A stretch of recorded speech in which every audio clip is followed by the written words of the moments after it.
اس امت مسلمہ کو کل روئے عرضے کی خلافت دی جائے گی. کما استخلف الذین من قبلہم ولا یمکنن لہم دینہم الذی ارتضی لہم، اور لازماً تمکن عطا فرمائے گا، غلبہ عطا فرمائے گا اللہ تعالیٰ ان کے لیے، ان کے اس دین کو جو اللہ نے ان کے لیے پسند کر لیا ہے. ولا یمکنن لہم دینہم الذی ارتضی لہم ولا یبدلنہم من بعد خوفہم امنا. یہ تاکید کا اسلوب کس طرح تکرار کے ساتھ آ رہا ہے. اور لازماً اللہ بدل دے گا ان کے خوف کی حالت کو امن کی کیفیت سے. اب یہ دیکھیے یہ تین وعدے کیے ہیں اللہ نے، حقیقت میں وہ ایک ہی وعدہ ہے. اللہ تعالیٰ امت مسلمہ کو زمین کی خلافت عطا کرے گا، نمبر ایک، اور ان کے دین کو تمکن عطا کر دے گا، نمبر دو. مطلب تو ایک ہی ہوا.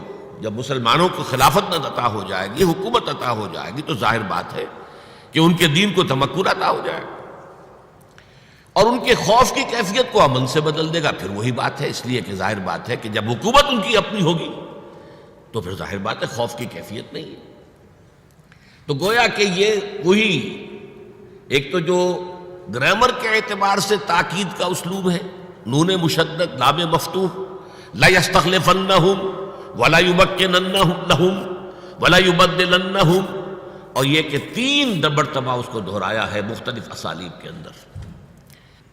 اس کے بعد مسلمانوں سے فرمایا گیا اس کے لیے جو جد و جہد تمہیں کرنی ہے، وَأَقِیمُوا الصَّلَاةَ وَآتُوا الزَّکَاةَ وَأَطِیعُوا الرَّسُولَ لَعَلَّکُمْ تُرْحَمُونَ. دیکھو نماز قائم کرو، زکوٰۃ ادا کرو، اور رسول کی اطاعت بمصطفیٰ برسا خویش را کے دی ہمہ اوست، محمد الرسول اللہ کی اطاعت اور اتباع، اس کو لازم کر لو، تب تم پر رحم کیا جائے گا. لعلکم ترحمون. البتہ ساتھ ہی ایک دھمکی بھی ہے، لا تحسبن الذین کفروا معجزین فی الارض. ہرگز نہ سمجھنا کہ انکار کرنے والے، ہمارے دین کی مخالفت کرنے والے، نظام خلافت لا منہاج النبوت کا راستہ روکنے والے کبھی ہمیں عاجز کر سکیں گے، ناکام کر دیں گے. نہیں، وہ ہمیں عاجز نہیں کر سکیں گے. ہماری یہ مشیت پوری ہو کر رہے گی، ہمارا یہ وعدہ جو ہے پورا ہو کر رہے گا. وَمَأْوَاهُمُ النَّارُ وَلَبِئْسَ الْمَصِيرُ. اور ان کا ٹھکانہ آگ ہے، وہ بہت ہی برا ٹھکانہ ہے.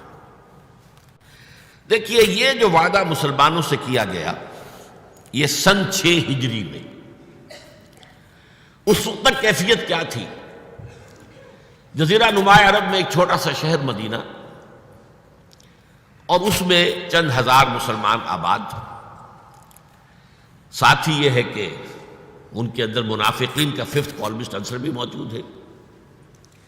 پورا عرب جانی دشمن ہے، آندھیاں آ رہی ہیں، پے بپے آ رہی ہیں. بدر کی جنگ ہوئی تھی، احد میں 3000 آ گئے تھے، اور کچھ ہی عرصے پہلے احزاب میں 12000 نے آ کر گھیر لیا تھا مدینے کو. معلوم ہوتا تھا کہ جیسے بس اب چراغ بجھا کے بجھا، ایک صحرا لقدق صحرا میں ایک چراغ جل رہا ہے اور آندھیاں چل رہی ہیں اس کو بجھانے کے لیے. ہر وقت ایک خوف کی کیفیت رہتی تھی. ذرا سا کوئی شور ہوتا تھا، معلوم ہوتا شاید پھر کوئی حملہ آور ہو گئے. یہ کیفیت ہمیشہ پہرا موجود رہتا تھا. لوگ معمور رہتے تھے اس پر. بسا اوقات حضور خود جا کر خبر لے کر آتے تھے کہ کوئی افواہ اڑ گئی ہے کہ پھر کوئی حملہ ہو گیا ہے. تو یہ کیفیت تھی. اس میں یہ وعدہ کیا گیا گویا کہ بہت ہی حالات کے اعتبار سے، آبجیکٹو جو کنڈیشنز تھے اس کے اعتبار سے یہ بہت دور کی بات تھی. بظاہر جو ہے بہت دور کا معاملہ معلوم ہوتا تھا. لَيَسْتَخْلِفَنَّهُمْ فِي الْأَرْضِ كَمَا اسْتَخْلَفَ الَّذِينَ مِن قَبْلِهِمْ وَلَيُمَكِّنَنَّ لَهُمْ دِينَهُمُ الَّذِي ارْتَضَىٰ لَهُمْ وَلَيُبَدِّلَنَّهُمْ مِن بَعْدِ خَوْفِهِمْ أَمْنًا. لیکن تاریخ کی حقیقت کیا ہے؟ سن 6 کے اوائل میں یہ سورہ نور نازل ہوئی. سن 6 کے اواخر میں صلح حدیبیہ ہو گئی. اِنَّا فَتَحْنَا لَكَ فَتْحًا مُبِينًا. سورہ فتح میں اللہ تعالیٰ نے اسے فتح مبین قرار دے دیا. سن 7 میں خیبر فتح ہو گیا، بہت بڑا گڑھ یہودیوں کا، بہت مال غنیمت مسلمانوں کے ہاتھ میں آیا.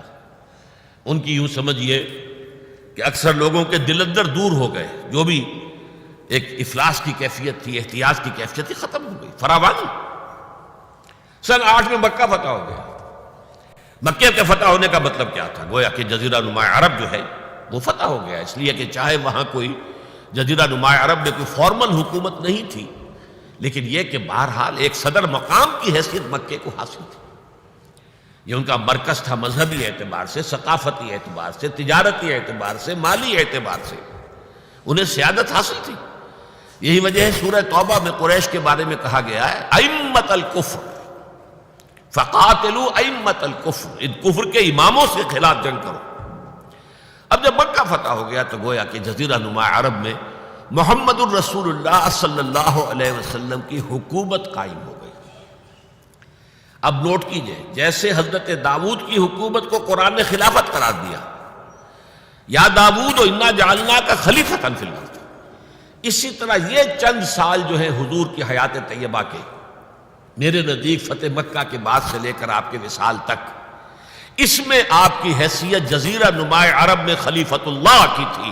اب آپ خلیفہ تھے، آپ اللہ کے نائب تھے، آپ ہی در حقیقت اس پوری مملکت کے فرما روا تھے اللہ کے حکم کے مطابق۔